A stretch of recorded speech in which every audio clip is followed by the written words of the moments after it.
Have you ever wondered why some homes, despite looking beautiful and well decorated, still feel heavy, joyless, or strangely unlucky?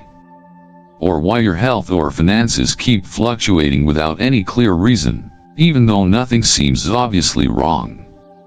Sometimes, the real issue isn't what you can see, but what you don't notice. It could be something as simple as a potted plant you placed by the door, or a gift you never questioned, sitting quietly in the corner of your space. Here's the secret: it's not something mystical or far-fetched. In fact, it might be something you interact with every day.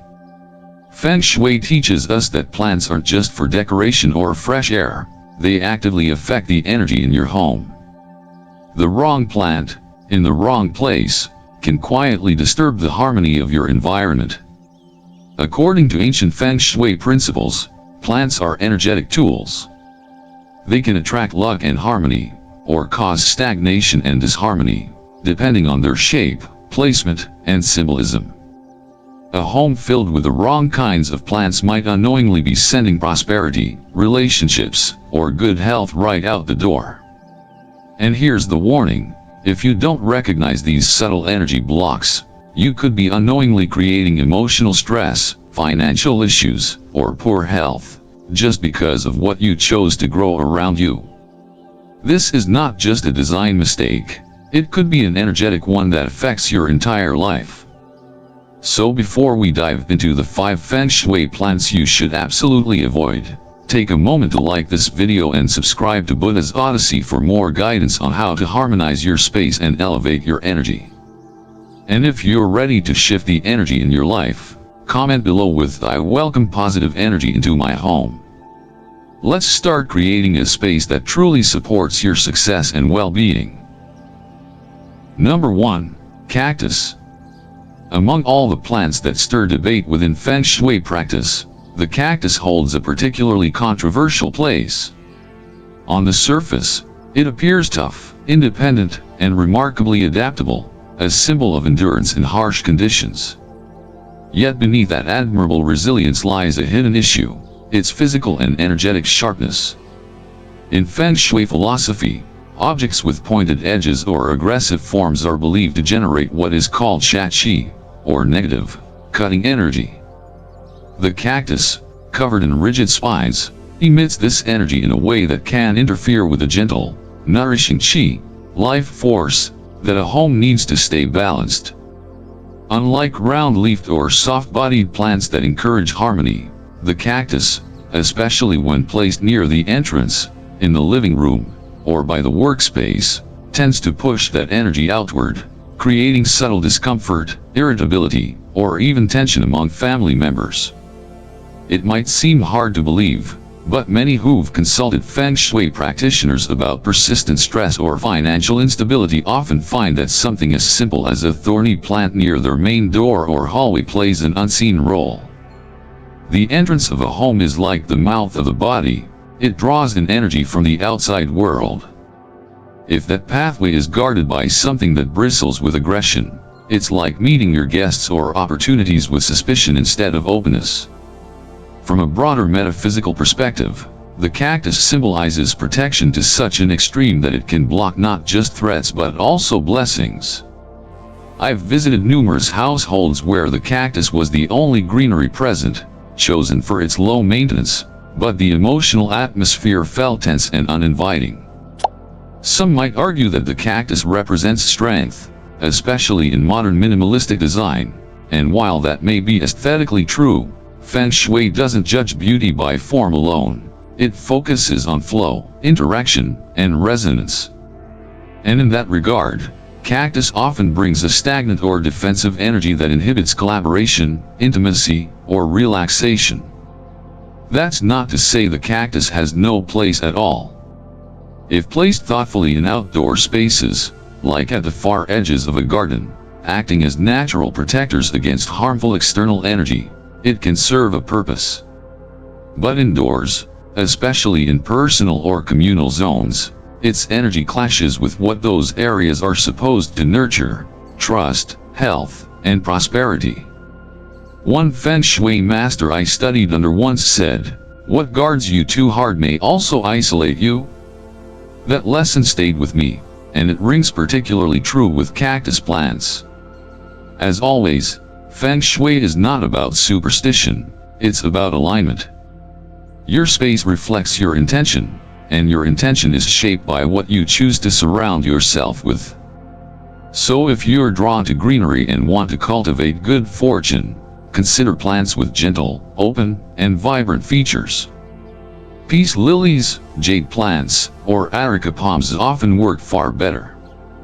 They breathe life into the space rather than guarding it with metaphorical daggers. As we move to the next plant on the list, the issue becomes less about thorns and more about timing, presence, and the kind of energy a plant invites when it flourishes not in light, but in darkness. Number 2. Tuberose. If the cactus presents danger in its visible form, the tuberose represents a subtler, more deceptive kind of disharmony, one that creeps in softly, hidden beneath beauty and scent. Known for its intoxicating fragrance and elegant white blooms, the tuberose has long been associated with romance and allure. However, in the language of Feng Shui, its charm conceals a different story. This plant emits its most powerful aroma at night, a time governed by yin energy, the passive, inward, and often shadowed counterpart to the active yang. In balanced doses, yin energy can promote reflection and calm, but when it dominates a space, especially through sensory triggers like scent, it can tip the scales toward melancholy, lethargy, and even emotional heaviness. The tuberose, due to its nocturnal aroma and funereal symbolism in several cultures, is considered an attractor of excessive yin. Rather than nourishing the spirit, it may drain it. Feng Shui emphasizes that scent is more than aesthetic, it is energetic. A strong scent that clings to the air long after the flower has bloomed suggests lingering emotions, unresolved memories, or suppressed feelings. This is particularly harmful in bedrooms, where the aura should promote restful sleep, intimate connection, and regeneration. When tuberose is present, many people report unexplained restlessness or a subtle sadness they can't quite trace. I've seen households where constant arguments or withdrawn behavior mysteriously vanished after removing this plant. In my professional view, the tuberose is not inherently malevolent. It simply doesn't align with the goals of high vibration spaces like homes or offices. Its fragrance, while luxurious, operates more like an emotional trigger than an enhancer of life force. Some Feng Shui masters interpret this as emotional seduction, a luring in of unresolved or heavy energies that do not serve the vitality of the present. There's also a symbolic undertone that adds to the caution. Tuberose is frequently used in memorial services and mourning rituals across various cultures, a floral companion to grief and departure. When we introduce such associations into our home unknowingly, we risk anchoring our energy to the past, to loss, or to sorrow, not intentionally, but energetically nonetheless. For those seeking emotional clarity, abundance, or energetic warmth in their homes, I always suggest replacing tuberose with botanicals that bloom under sunlight and carry brighter vibrations. Jasmine, for example, is also fragrant but is tied to joy and purity. Lavender brings tranquility without the heaviness, and citrus blossom plants offer a revitalizing energy ideal for communal spaces. In Feng Shui, intention and resonance go hand in hand. A plant is not just a decorative item, it's an active participant in the energetic conversation of a room. If the cactus guards with blades, the tuberose lulls with perfume, but both carry undercurrents that disrupt harmony in subtle but lasting ways. And as we transition to the next plant on our list, we shift from scent to shape, and to a tree whose posture itself seems to weep with regret. Number 3. Willow tree. The willow tree, with its long, drooping branches and melancholic silhouette, has fascinated poets, monks, and mystics for centuries. But beneath its graceful sway lies a deeper message that Feng Shui practitioners and ancient sages have long cautioned against.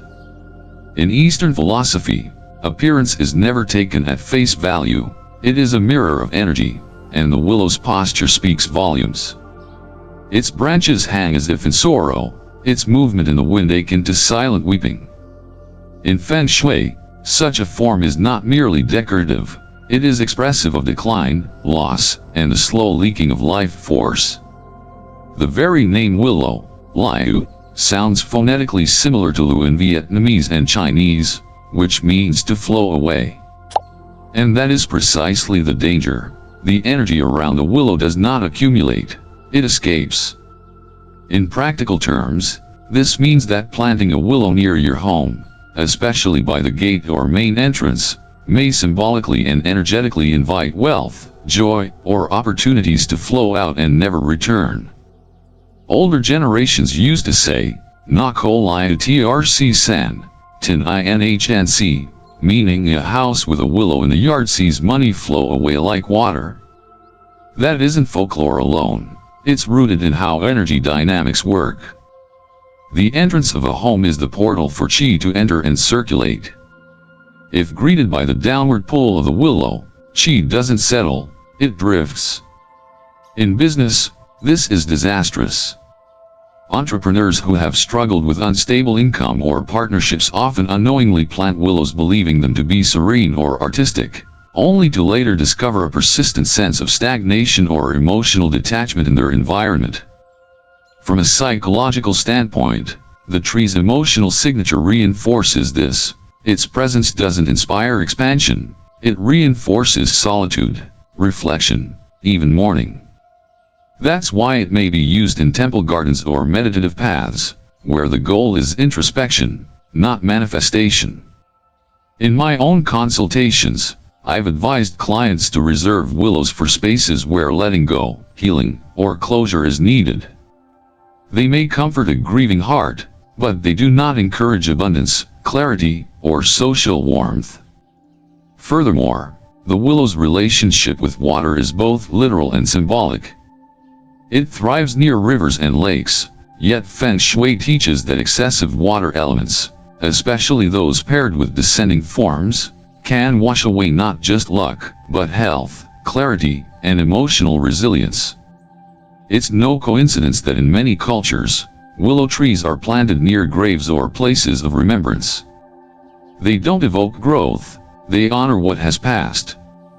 The wisdom of the ancients teaches us to plant with intention, not impulse.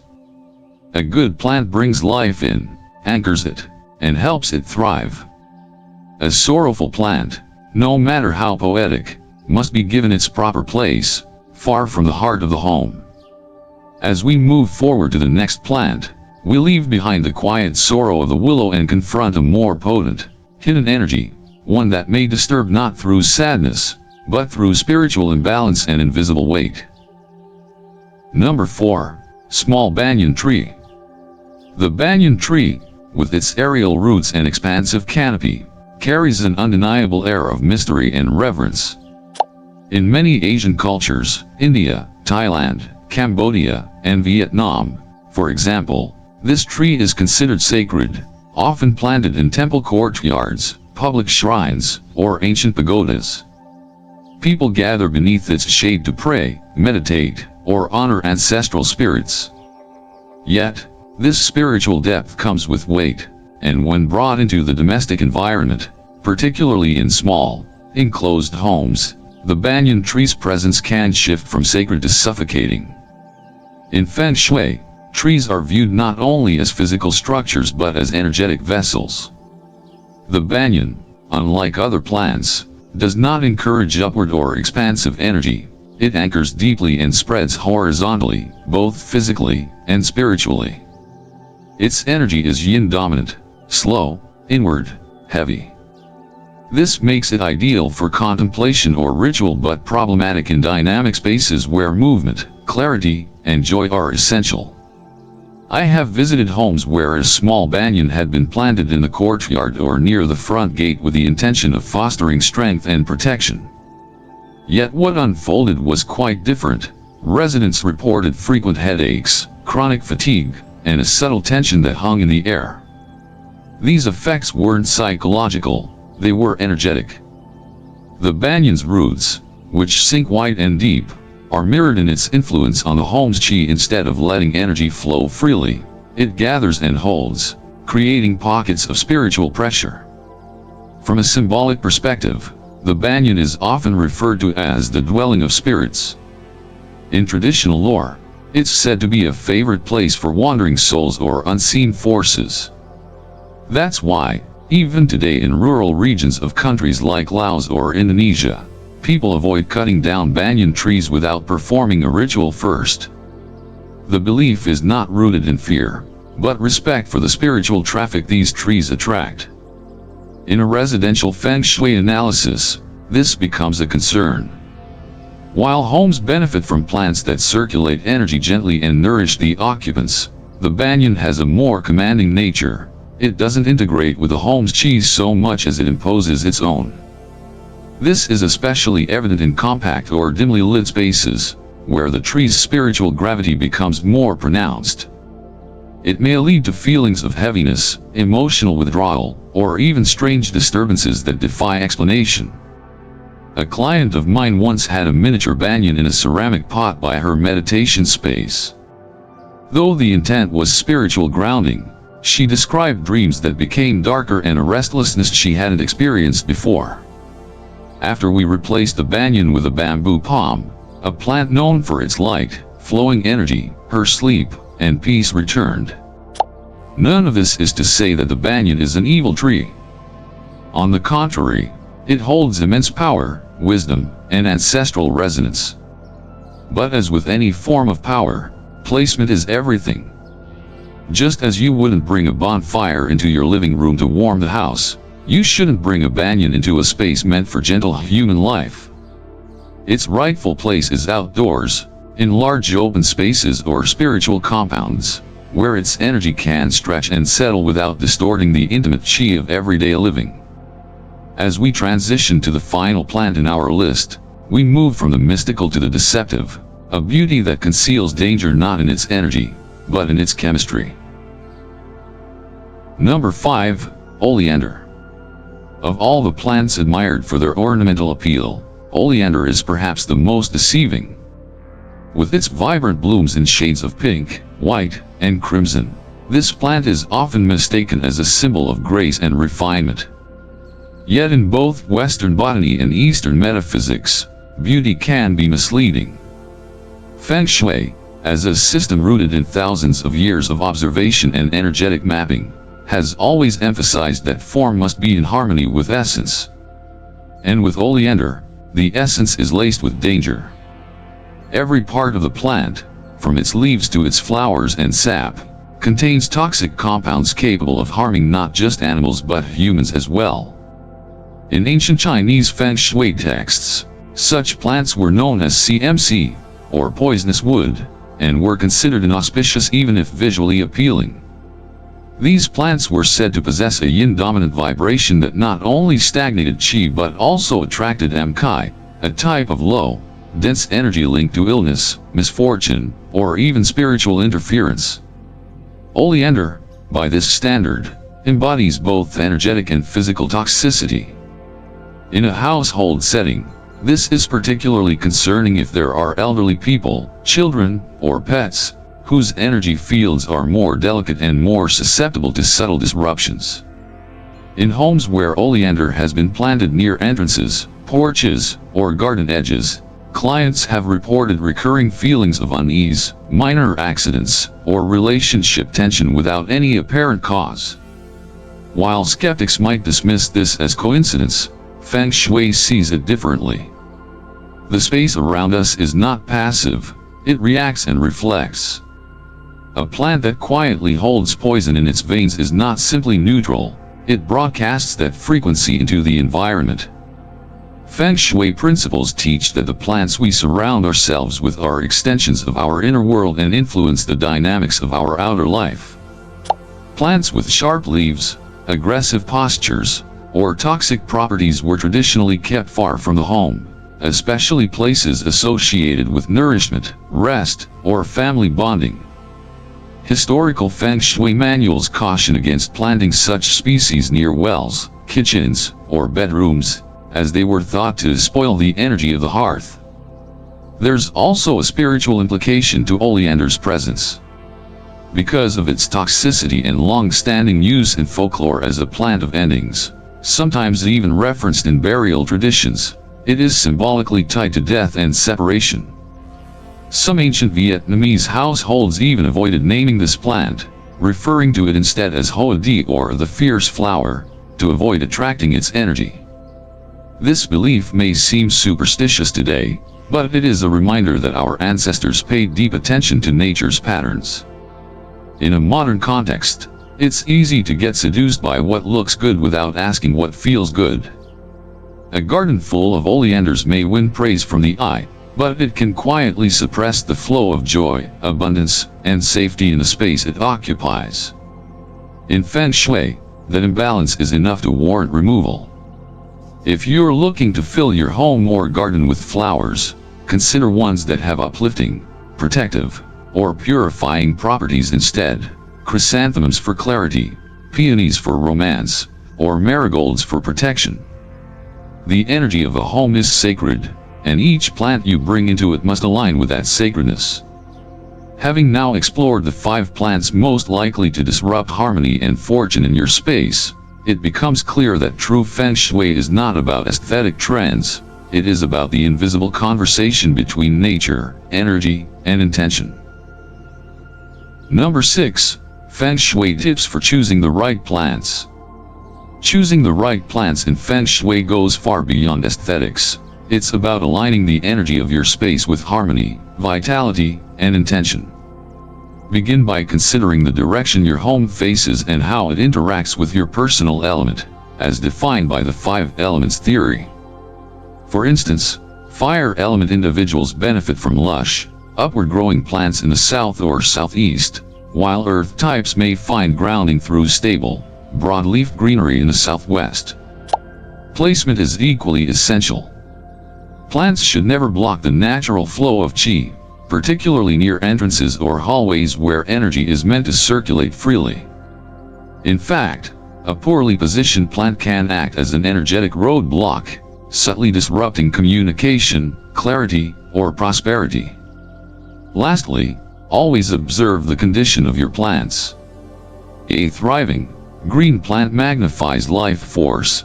A withering or neglected one invites stagnation or decline. In Feng Shui, a plant is never just decoration, it's a living participant in the energy of your home. So, today we've just explored 5 plants that, while seemingly innocent, can quietly drain the life force from your home, disrupt your inner peace, and block the very prosperity you've been working so hard to attract. In Feng Shui, nothing is random, especially not what you allow to grow around you. Every leaf, every placement, every energetic interaction tells a story. The question is your home telling a story of growth and harmony, or silent resistance? I encourage you to take a fresh look at your surroundings today. Walk through your space slowly and ask yourself, does this plant support the energy I want in my life? If the answer is no, you already know what to do. The most powerful changes often begin with the smallest decisions, and removing a harmful energy source could be your first step toward a more balanced, abundant future. If this video helped you see your space through a new lens, give it a thumbs up and consider subscribing to Buddha's Odyssey. We're building a community of mindful, spiritually grounded individuals who believe that energy is everything, and that transformation begins at home. Comment below with the phrase, "I create harmony in my home," to anchor that intention into the universe. And most importantly, don't forget to hit subscribe and turn on notifications so you never miss the next Feng Shui wisdom that could shift your life's energy. Until then, stay aligned, stay intentional, and remember, your home is a mirror of your soul. Let it reflect your light.